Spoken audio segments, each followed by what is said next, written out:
Jerry Seinfeld said, I always enjoy the applause at the beginning because I'm not sure if it's going to be there at the end. That's why we do it. That's why you do it. Well, okay. And it's kind of nice to be in a technical college because a million years ago, I went to Southwest Fermanagh Technical College. And if you know where that is, I'll be so impressed because it's about 4,000 miles away from here. And so it's nice to be back in a technical college, kind of getting back. I have a degree in engineering, which I've never used. But some of the things that I learned at college in this world have come to fruition down through the years.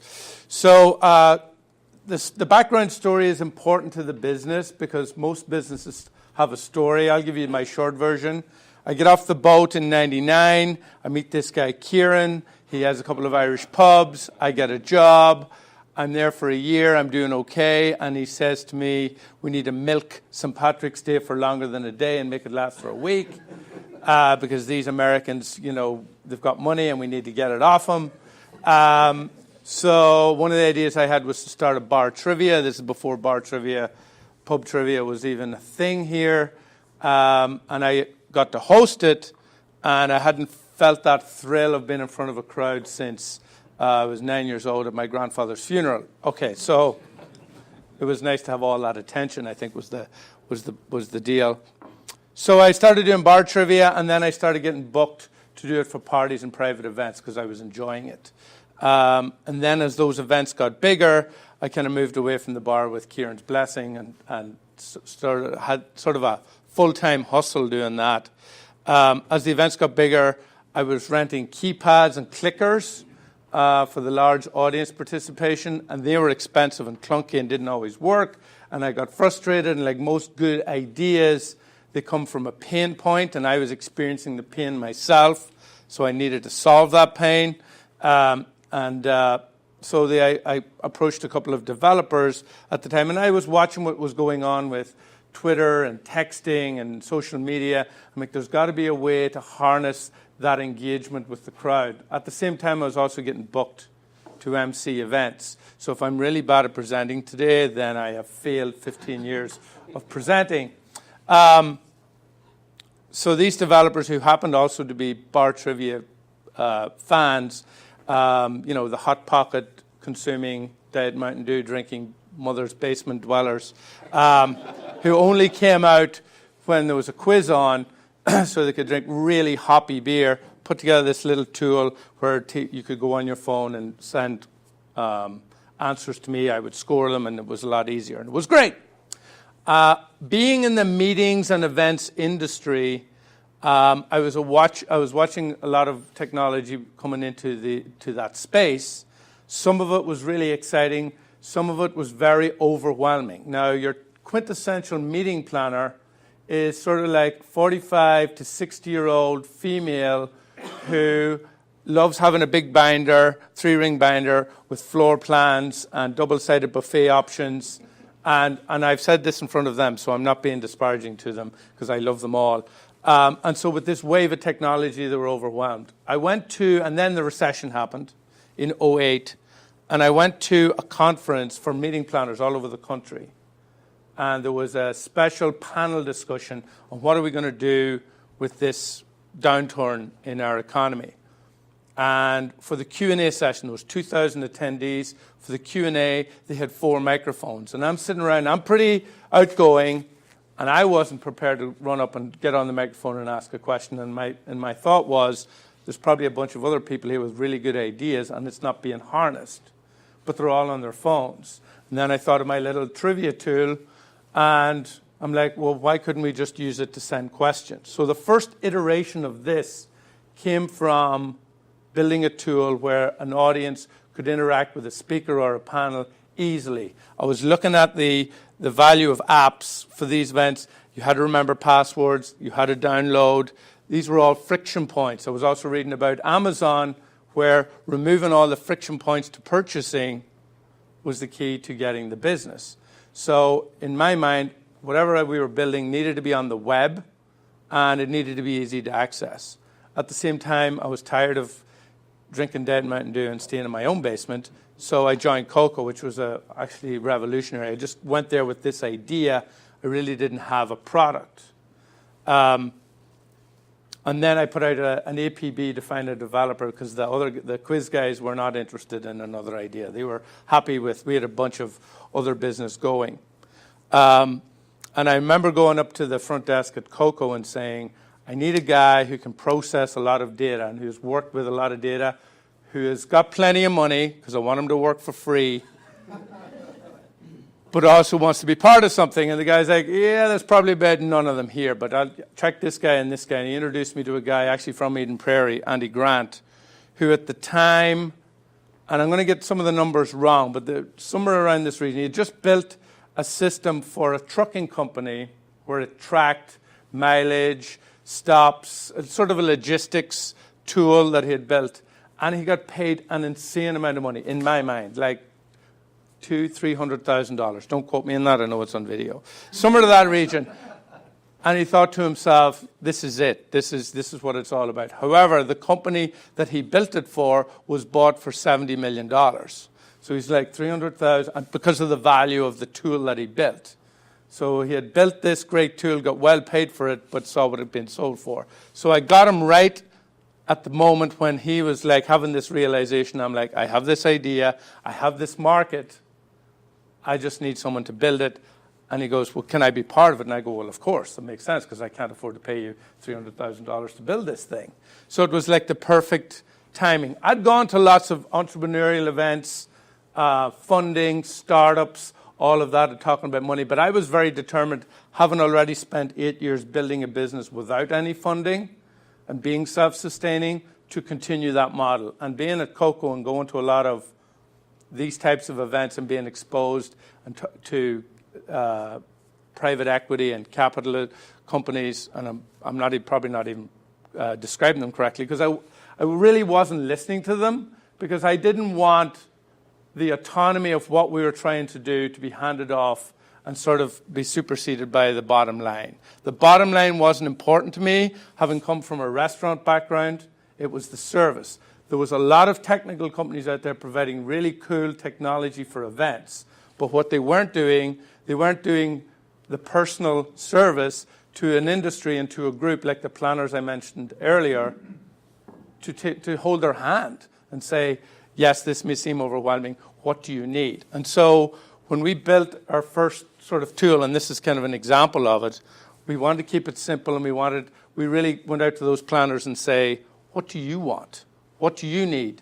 Talk to me about your event and how technology can enhance your event, instead of me standing giving you a 20-minute presentation on all these tools that you may or may not need for your event. So it was very much a switch the conversation. We would go to trade shows and we would see other tech companies in our space talking about the latest gadgetry and handing them devices and showing all this cool stuff it did with lasers and who knows what. And we would just simply ask the questions. Tell me about your events. Where are your pain points? Billion-dollar companies are built and scaled on building a tool and then making it, automated for everybody else. Our business model is a little different, and in my mind, we've been really in business, in sustaining business for the last 3 years, is really based on what do you need? We will build it for you, specifically for you. We'll obviously own the technology so we can make it available to everybody else that needs it and tweak it as we go. And using that model, we've built a range of tools for events that are now sustainable. So we started with just the interactive stuff, and let's do can we do a demo? Will that be good? Yeah. So if you've got your phones, take them out and simply go in your browser. That's where you go on the internet. You'd be surprised. What's a browser? VHV.me. If I had a dry erase marker, I could be a real lecturer now. VHV.me is the URL, and that should take you to this page. So that should be simple enough. Let's click on the opening word cloud, and the question is, one word to best describes how you're feeling right now. My son tested this morning, and I guess the word doggo is Urban Dictionary for dog. Why they would want to extend the word when dog is perfectly simple. Who understands kids? Not me. So, as you're putting the words in, somebody puts doggo in, it gets bigger. So you can imagine if you're at a conference how easy it is if I'm a CEO and I'm like, how's everybody feeling today? And this fills up 300 words pretty quickly. It can be pretty engaging. My favorite example of this was this woman, Roz Savage, at a conference. Just saw a quick iteration of this. She did a presentation where she asked the audience to put in a word that best describes leadership. And, of course, they put in all the buzzwords, courage, tenacity, yada, yada, yada, because they knew their bosses would be watching. Yeah, you can try and put swear words in, but there's a filter on it because we've learned. We've done public television events. Well played, Pat.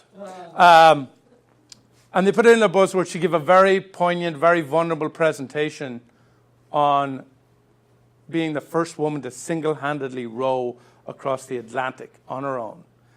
And it was pretty powerful stuff. At the end, she asked them to put the word in again, and then she put the two word clouds up, and she goes, this is who you are when your boss is watching, and this is who you are. So it was a very powerful way to use this very simple tool. Let's go to the next one, the polling one.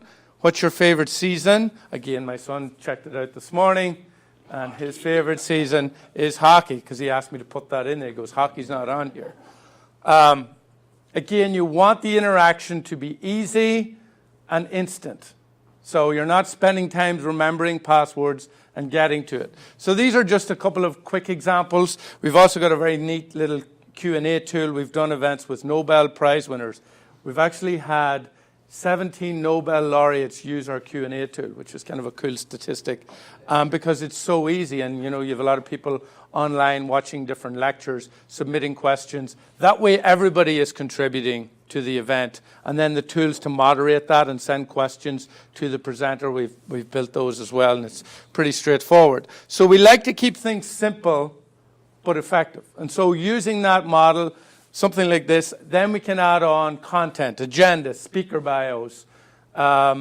We can house presentations. And suddenly the growth of the company is based on doing the simple things really easily and really well and asking those questions, what can we do better? We don't have an R&D department. Our Bible, if there's such a thing, it's not written by goat herders from 2,000 years ago, little Irish joke. It's written by Jason Fried, the base camp guy, and basically every chapter is a page.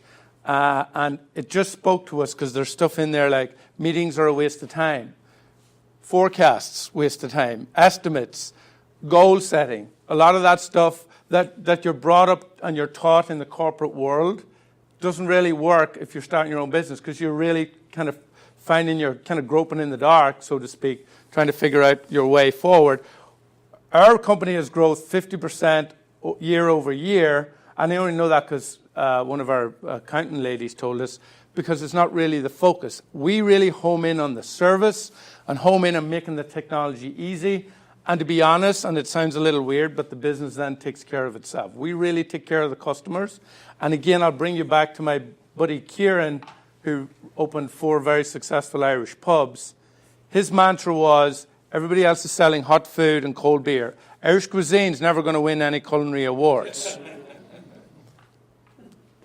What's going to separate us from the competition? What is the expectation? The service. If we treat people that they can't wait to come back, not that they're planning to come back, not that they're thinking about coming back, they can't wait to come back, whether that be employees coming to work or whether that be customers, that's our goal. And so I've kind of adopted that, which is kind of weird, I know, but in the tech space and in the service space. So when people say, what is Voice Hive? I'll go, it's part technology and it's part service, because we spend a lot of time asking questions and hearing what our customers want, and our core business still comes. We can track it all the way back to the people that we first had those conversations with, and they've referred it. No offense to marketing and sponsor strategists, I think there's a couple of them here. We've never spent a penny on advertising, and yet, we've now made over $1 million in revenue, which we're very proud of, without spending any money on marketing, purely on word-of-mouth referral. But again, being specific to an industry where a lot of these industry meeting planners talk to each other, and if they like something and it works for them, they're going to tell everybody. So it's all those old school service elements that work. Part of this presentation, what I've learned in the day and a half that I've learned about it, is, bringing problems or bringing issues or something that with this sort of crowd can help. And obviously, I hope you have questions as well. Not doing any marketing, and so far in the 3.5 years that we've really been doing this, we've been successful. We now build things like registration sites, Fortune 100 companies that shall remain nameless that are rather large in this vicinity have hired us to build all sorts of cool internal communication tools that are based on instant, they're having a conference call across the enterprise, across the country. People can submit questions. People can take polling, all internally, so it's gone beyond events. We didn't think about that. They came to us with the ideas, and we kind of built it up from there. That, to me, is then something I can present to other large companies who are really trying to, let's use the PC term, they're really trying to build the culture of the company. They've got a lot of millennials coming in who don't have a sense of behavioral, their behavior isn't obey, work hard, get 20 years, get promotion, and get my gold watch. It's more, what are we doing? What are we doing in the wider community? How can I contribute? How are we taking care of the environment, et cetera, et cetera? Those conversations. And the only way upper level can hear those conversations is if we provide easy tools for them to navigate, and everybody's on their phone anyway. So that's where I see the opportunities. What I want to know is, I want you to poke holes in this. Where do you see the problem? So I've been doing this 3.5 to 5 years, and we're kind of chugging along, and we're doing great. We have no intentions of being an IPO and getting $1 billion in funding and becoming billionaires and living on Lake Minnetonka. We enjoy this. I would say it's even part of this business's lifestyle, because it kind of works with our idea of how we want to work, Andy and I, and the people that we contract with us. We've gotten to go all over the world. These Nobel laureate events are all over the world. We get to travel with that, so we've had that fun. But I want to know where, if you were looking at this business and you were looking to invest in this, where would you see the potential issues? Because I would like to know what they are so I could be aware of them, just keep them in the back of my head. So with that, that's kind of like the bulk of it. In academia, we go to conferences all the time, and technology never works. So I have no problem with that. How do you address when you go to a place and there's thousands of people and the Wi-Fi is, you're using up all the bandwidth? The amount of bandwidth that this uses is so minuscule. We're not sending videos. We're not uploading pictures. Our system is built, we just upgraded our servers because we have a lot of users, but again, it's such a minuscule amount of data that's being sent that it can handle 60,000 hits per second without it even registering on the server. So in terms of that sort of bandwidth, and now most people have, we've had this issue before, people's bandwidth and they no Wi-Fi and they get on their phone, they're worried about data. It's so minuscule it doesn't even register. The other difference is app people up until last year would say we couldn't do push notifications. Because we're on the web, which is advantage and disadvantage. Because we're on the web, we're not linked directly to your phone. Like I can't, just because you went on the website to take this poll, there's no way of me communicating back. No, but then if you do public television or public radio events or Nobel events and they want candid feedback, or a CEO, one example was he did a couple of polls and the results were less than he liked because they're being anonymous because it's on the web. He said to them, okay, I got 500 of my company leaders here. What do we need to do? I want your suggestions now. So he just stuck a button on there and they sent suggestions right away. And again, that's crowdsourcing instantly. To counteract the push notifications, we've got a texting tool that we can send out texts. The other development that has happened in the last year is Apple are no longer accepting one-off event apps because there's so many of them, and so many of them are spam. So then that's good news for us because these companies that in the past have had an app built, and now it's a pain, and now they can't do it. Other companies have an app in the Apple Store that then they sort of connect, but then you got to jump through 3 hoops to get to that app. And again, that's all good for us, for our model, because again, you just put in your URL and you get to it. Cool. A red flag, Connie. Yes, Connie. The red flag that I heard was that you're not doing any marketing. So how are you getting the word out? I mean, I love this. I think it'd be great for. You must be in marketing. I am in marketing. I love it. I'm getting the word out. There's like 30 people here today have heard about it, and they're going to talk about it. When I say we're not doing any marketing, we're not doing any of the traditional marketing.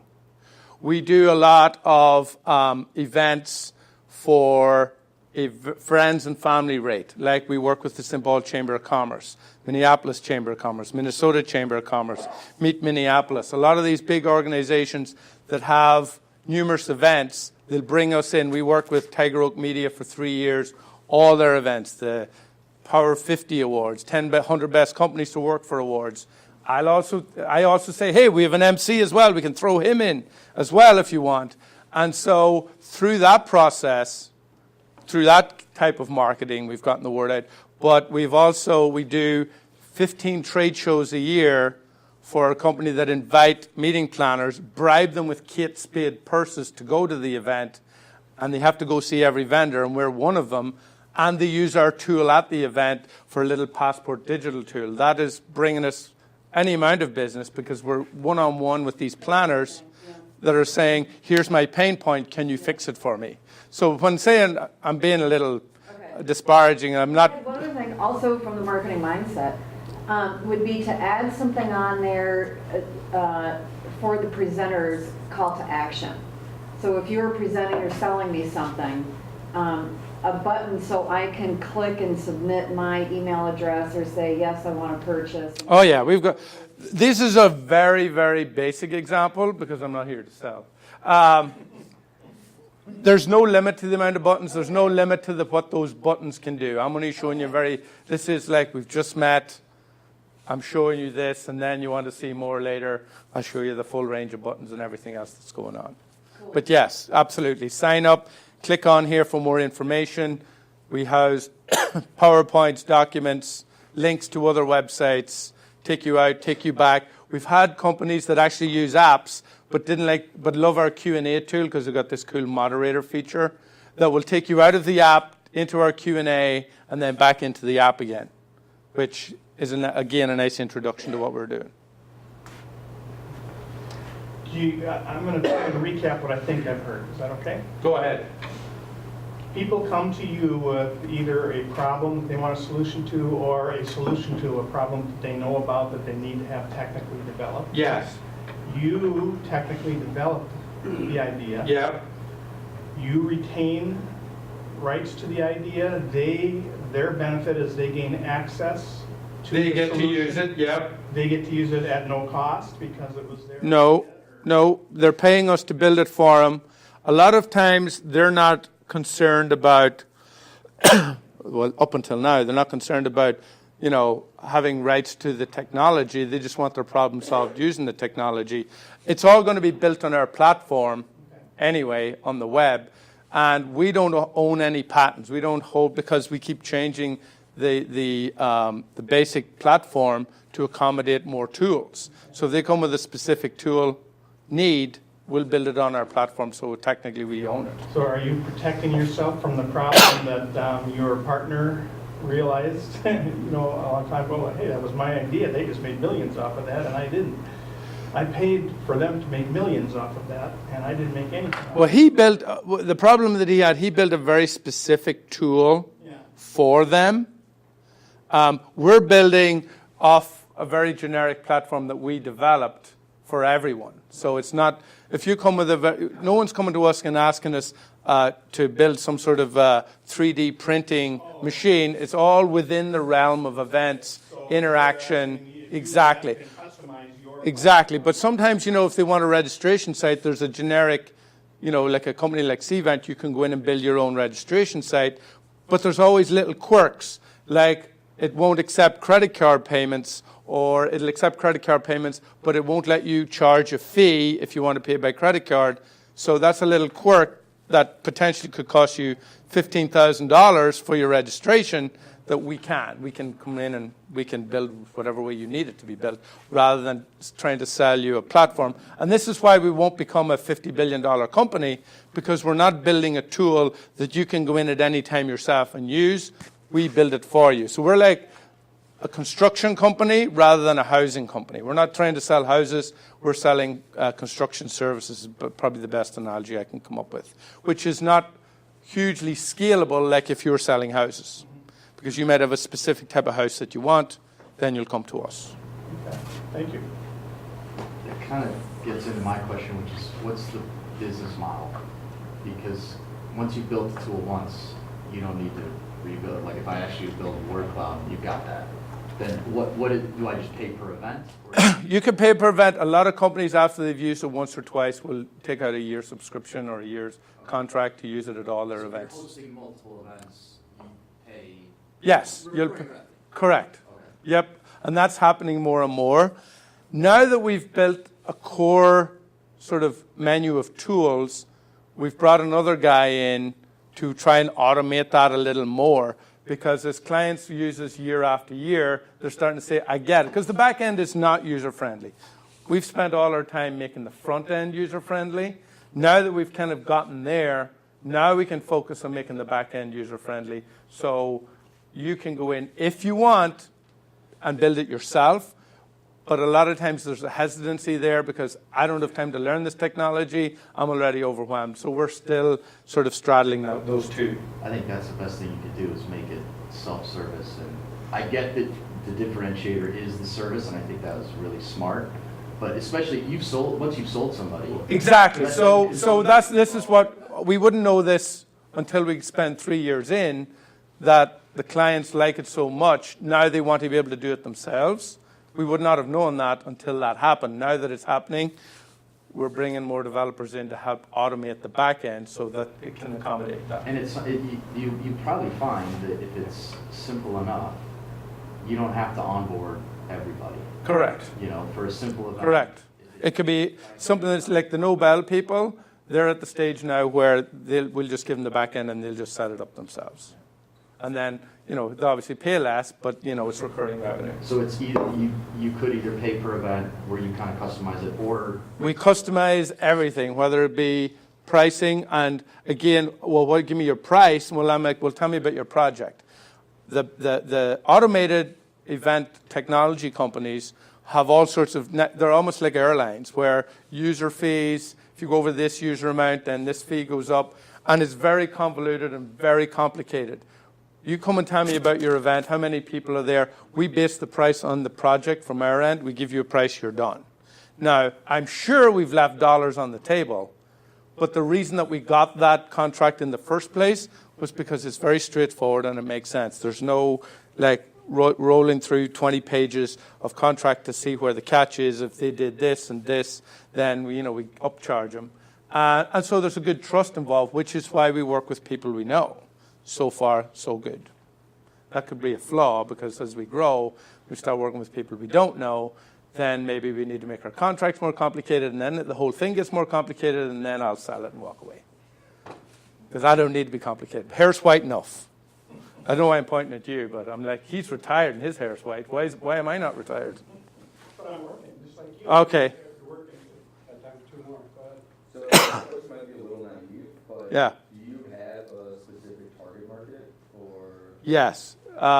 Meeting planners, essentially, have been our traditional target. These are people who, in corporate and non-profit, organize events. And normally they're in charge of organizing the technology, the registration. If there's any sort of app for that event they've used in the past, those are the people that we're going to. Okay. Now that we've built these internal communication platforms, I'm starting to think I need to hit up some HR people. But, that's just thoughts that are rolling around in my head at 3 in the morning. And you touched on this already, but what is your specific revenue stream? Like, companies come to you and then they pay for the service? Yep. Or? Yep. Traditionally, so far, what has happened, those companies, or we've gone to them, presented what we do, and then they hire us and we build it for them. Sometimes they want to get a better deal, so then they'll do a year's worth of events. They look at their whole calendar year and be like, okay, we can use a year, and then obviously we give them a price break on it. Okay.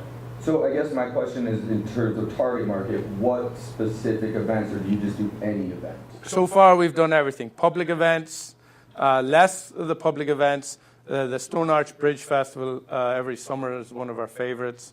They have us build a tool for that. We've done beer festivals. But mostly it's your normal day-to-day conferences where you've got attendees that need to register, show up, they need to go to different sessions, create their own schedule. Different speakers have polling or live Q&A. So that's kind of the core of where it's at. Okay. One more? Go ahead, Paul. I got a two-part question. The first is, when I looked at the website yesterday, compared to my understanding of now after your presentation, it's a 180-degree difference. Yes. Yesterday I was looking at the website and I'm like... Guess what we did yesterday? We hired someone to make us a new website. Yesterday. Even if you had this video, a little Yes. presentation, Yep. I know exactly what you're doing. Yep. And we've actually looked at a little animated sketch of what we do as one of the things to put on the website. The website was like, as you're starting, and anybody who started their own business will realize, you're starting your own business and all of a sudden someone says, but you got to have a website.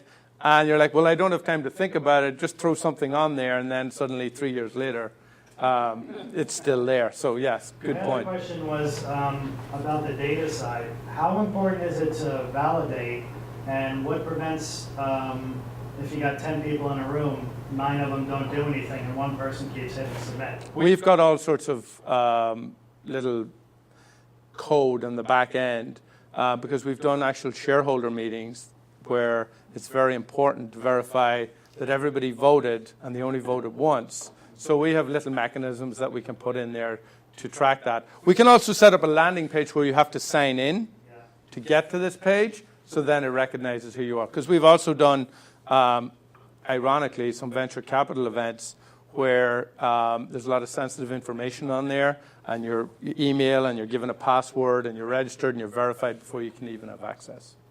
So again, this is like the basic version, but that's a good question because there's some very specific, when you're working with corporate and there's a lot of data in there that's very sensitive, you've got to create those securities. With a lot of larger corporations, they have their own sign-in that they set up. So if you're not an employee, you can't get through their system to get into ours, then that's their gateway. Awesome. Thank you, guys.